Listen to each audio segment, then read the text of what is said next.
What's up, GAM fam, and welcome back to my channel. If you're new here, hit that subscribe button. Join the GAM fam, it's lit over here. Today, I will be reacting to REN, and this is chapter 1. So I know I said in my previous videos that I wanted to know more about him, and in the comments, everyone was telling me to react to the chapters 1 through 8 because I'll get a better sense of who he is. So I'm excited to get to know REN. And this is 19 minutes long, so I feel like my video is gonna be at least 30 minutes because, I mean, he just gets me so worked up, you know? So I know I'm gonna probably be pausing, so just bear with me. Okay, let's get into it, here we go.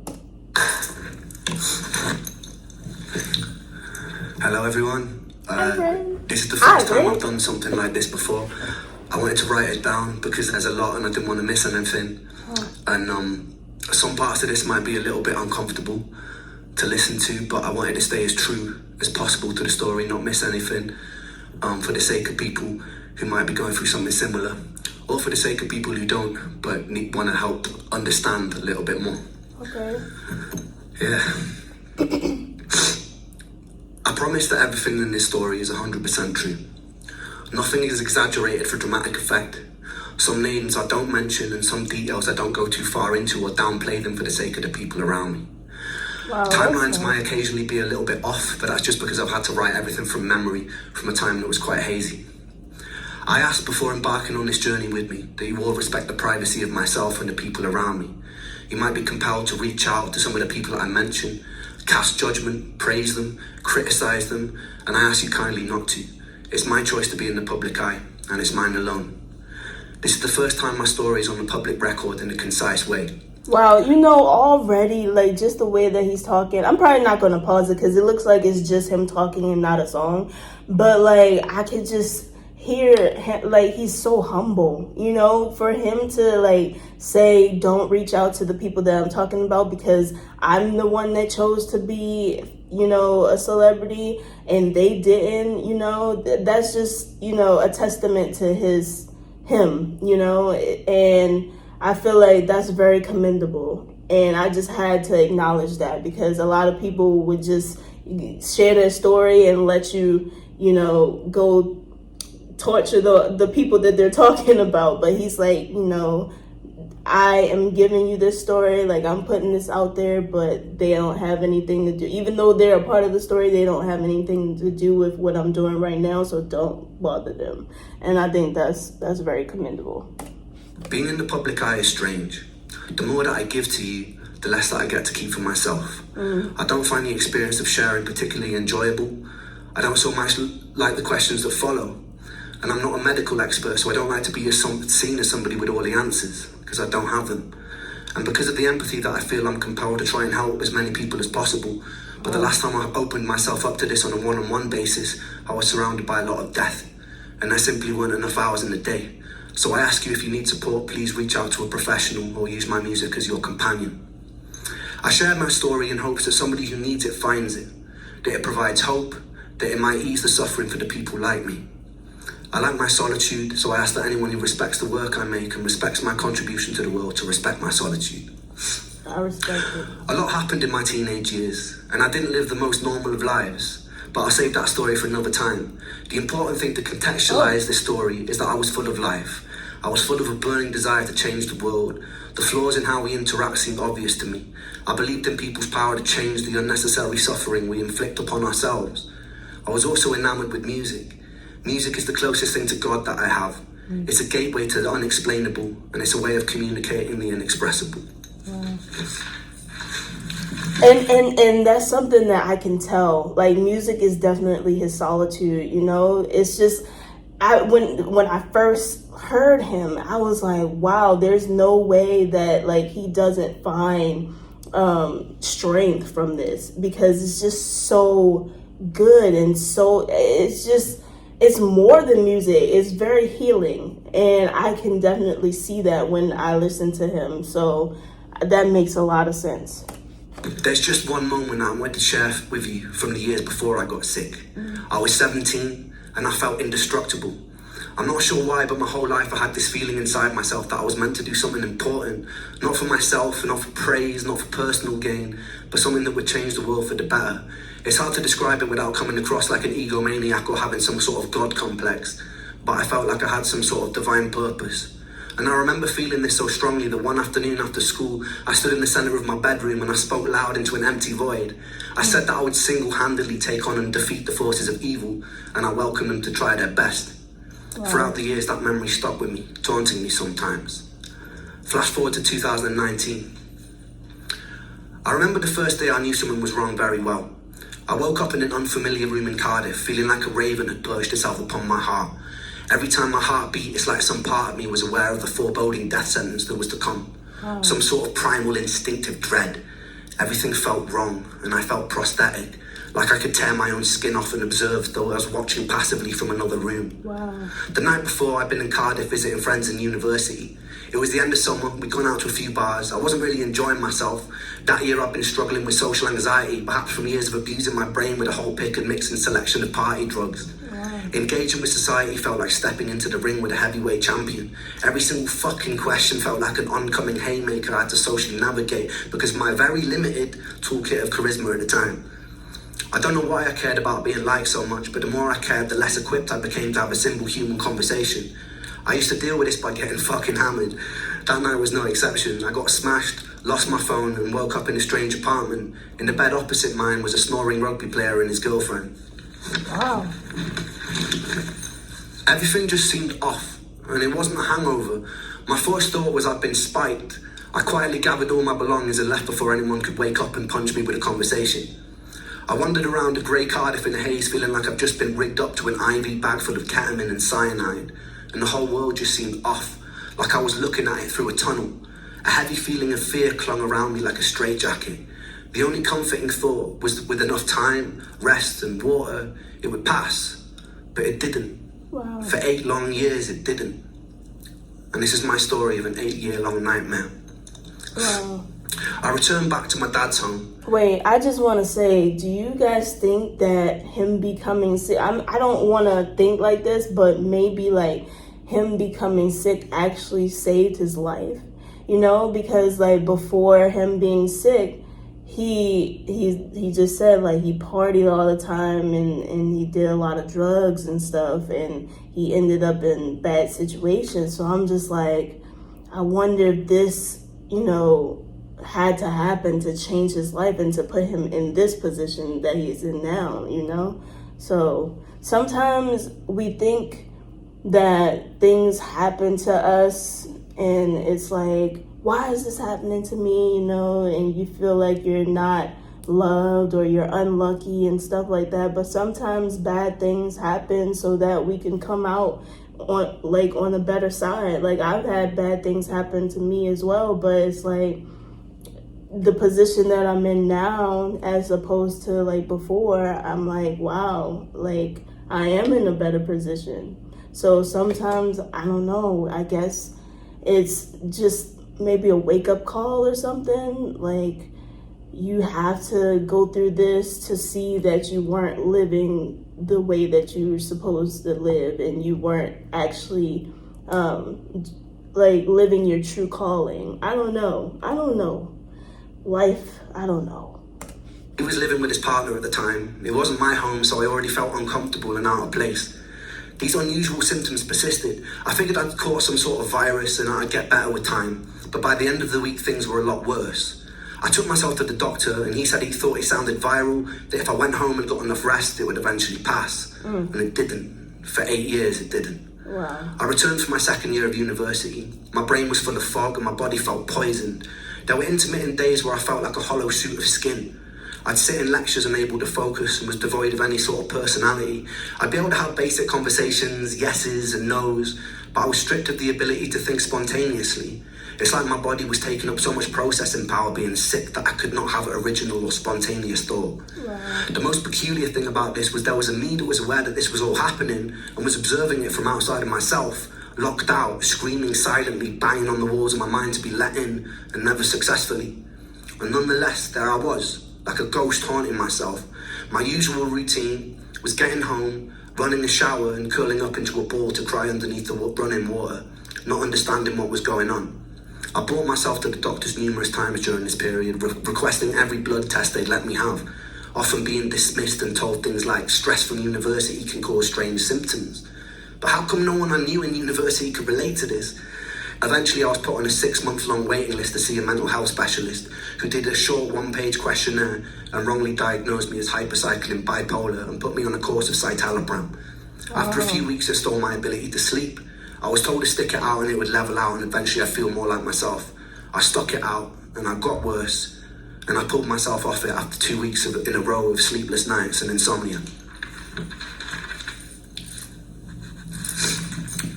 There's something pretty peculiar about being told you're in some sort of spectrum of madness, even if you suspect that you're mad. Your diagnosis finds a way to claw itself into your identity, even if it doesn't belong to you. Ever since I was a child, I'd always be asking what and why and how things worked. I couldn't really accept things as they were without knowing how. I carried into my adult years, and so as the bipolar hammer crashed and sentenced itself into my reality, I began searching online for behaviours associated with it, people's first-hand experiences, what it felt like to be manic. In these earlier days of my illness, the symptoms would fluctuate in severity day by day.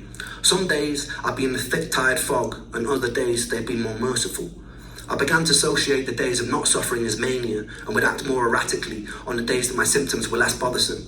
I did things like climbing out of windows of a 6-story student accommodation or get so drunk I'd wake up outside of the university campus lawn. Wow. But it wasn't mania. I just wasn't hurting. I spent 1 day a week with my therapist, who was teaching me cognitive behavioural therapy.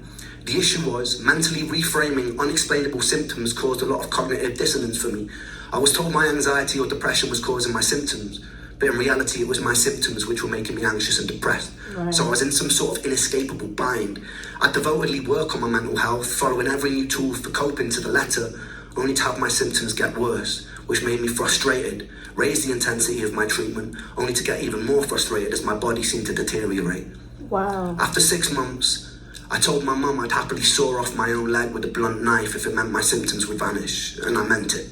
I told her if I had to live with this strange feeling for 1 more year, I'd kill myself, and I meant that too. Wow. But something happened that winter which showed me firsthand the horrors and the fallout from suicide. Yeah, I don't know.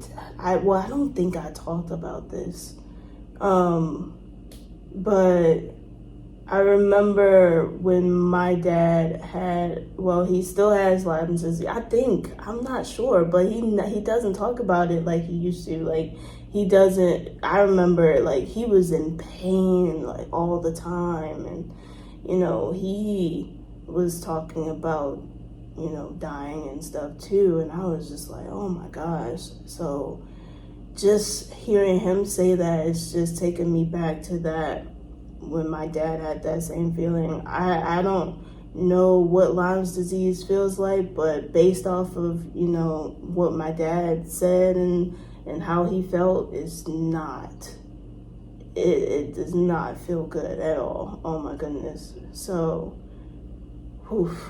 it's just wow. I met Joe when I was 9 years old. I remember the first time clearly. I was standing in his living room when he turned to me and was like, "Watch this." Then he proceeded to climb on top of his sofa and did a front flip onto a stone living room floor. He landed on his back and lay motionless for a few seconds before grinning, getting up, and then doing it all over again. We grew up terrorising the streets of the small village we grew up in, playing knock door run or breaking into people's gardens to play on their trampolines. We stayed friends throughout high school, going through various phases together. Joe was comedian of the group. I remember countless mornings after messy all-nighters, Joe would be cracking endless jokes like a professional stand-up routine, and we'd all be in tears laughing. He's really good at storytelling. When I started writing my first songs, Joe and Sega were the first people who always knew every word, and they would sing along at the top of their lungs. Oh. They gave me a lot of self-belief, and they helped me build the foundation of what I do today, and I owe them a lot for that. They're good friends. That Christmas, I came back home to Wales from university.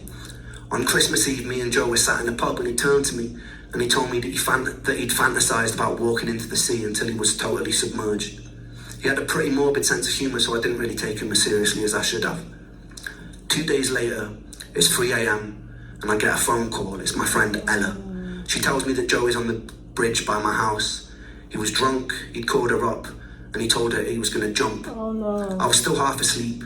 I fumbled, pulling on whatever clothes I could that were near, and I walked out of the front door, and the winter air stung my face, and it woke me up. Adrenaline kicked in, and I started sprinting towards the bridge. It was about a 5-minute walk, a 2.5-minute sprint. As I was running, I dialed Joe's number, and I get a busy tone, and I felt relief, because it meant he was still alive. I kept hitting redial as I ran, and as I got about halfway to the bridge, the busy tone changes. I get an automated voice note saying the number's out of service, and my heart sunk. I got to the suspension bridge that connects Anglesey to the mainland, and it usually looks very beautiful. I sprint up and down the bridge yelling Joe's name, and there's silence, and it's deafening. And I peer over the bridge into the blackness, and the bridge sits about 100 feet above the water. Hitting cold water at that height is like smashing into concrete. And the waters are notoriously dangerous because of the cross current. I hear nothing, no sounds, nothing. I run up and down the bridge about 2 times before I spot a figure at the end of it, and my heart jumps into my throat, and I run towards the figure, and it's my friend Ricky who's had the same call, and we both run around up and down the bridge and around the surrounding area looking for Joe. More of his friends eventually arrive, and there's nothing. Aww. I was about a minute too late. Oh my gosh. Oh.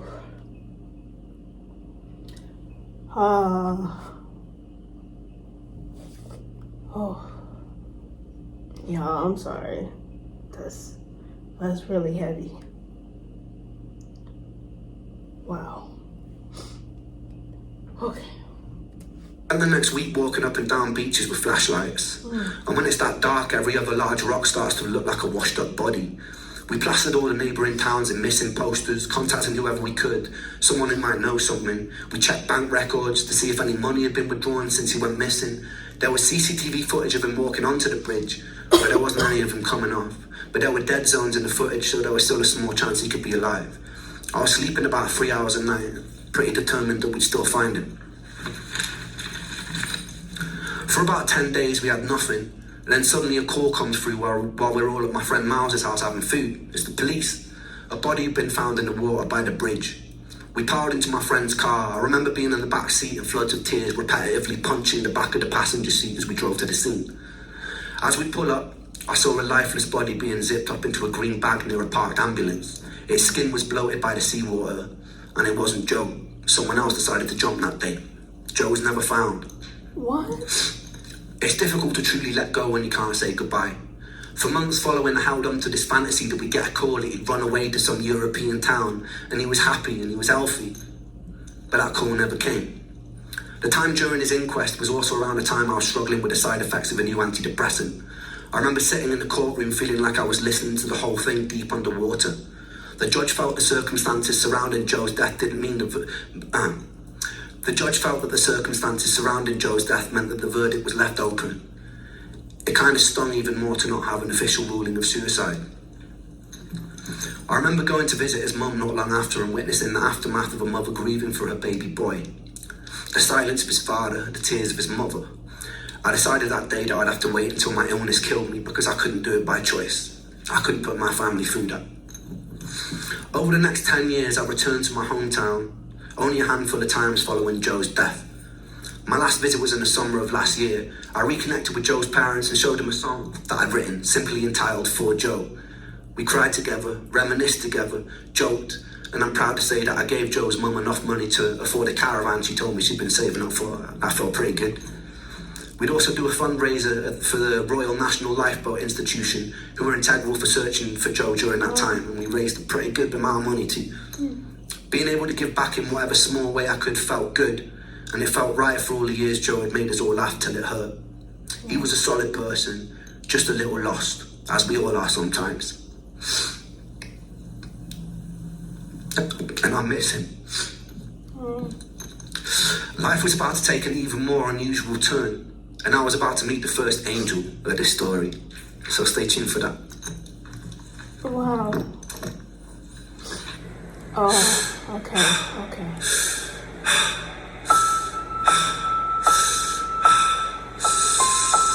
Well, so I didn't even feel comfortable like pausing that and like, sharing anything, but that was very, very heavy, very emotional. I'm sorry. Like, during COVID, I lost a friend.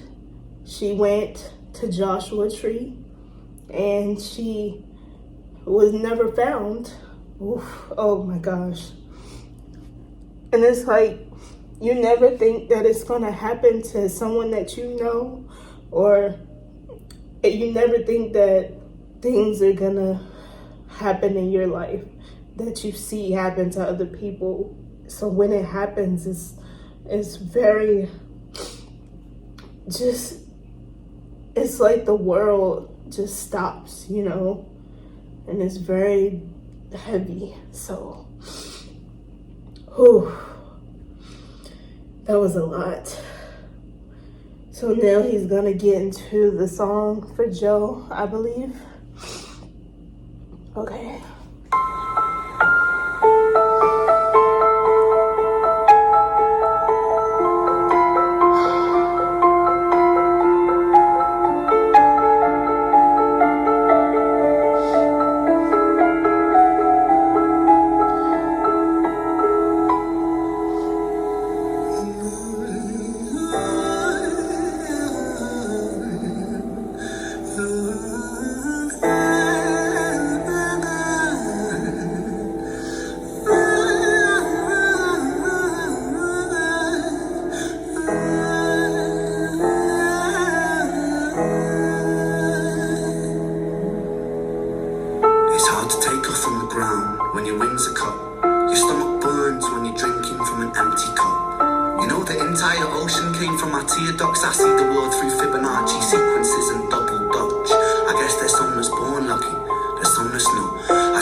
And for those of us who aren't, freckled angels stand strong, freckled angels live on, freckled angels climb higher, freckled angels still inspire, freckled angels won't forget you, teach me to live my life better. 13 years and still I miss you, now my wings are missing feather. Otherwise I'd come and join you, but for now I'm here on earth, stuck inside this mortal body, but for everything it's worth. Made me braver, made me wiser, made me stronger, made me true, made me face the world with courage, and that's all because of you.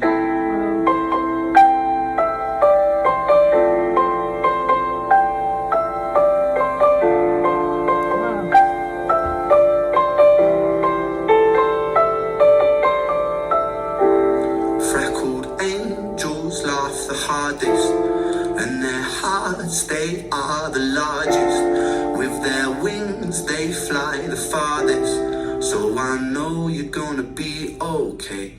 Freckled angels live the longest, and their minds, they are the strongest. Oh, their friends, they are the fondest.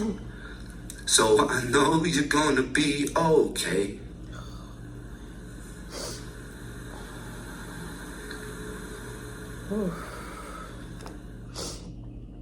Yeah.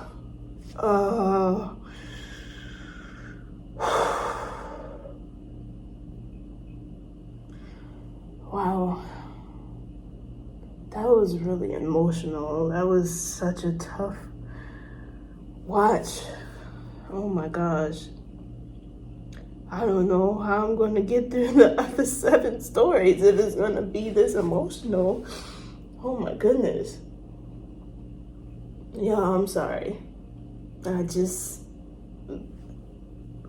was just, I just felt so much empathy. Because, wow. Like I said, you know, I've gone through something similar, so it was just really emotional. But sorry, that was my reaction to that. Like, comment, and subscribe, and I'll see you in the next video.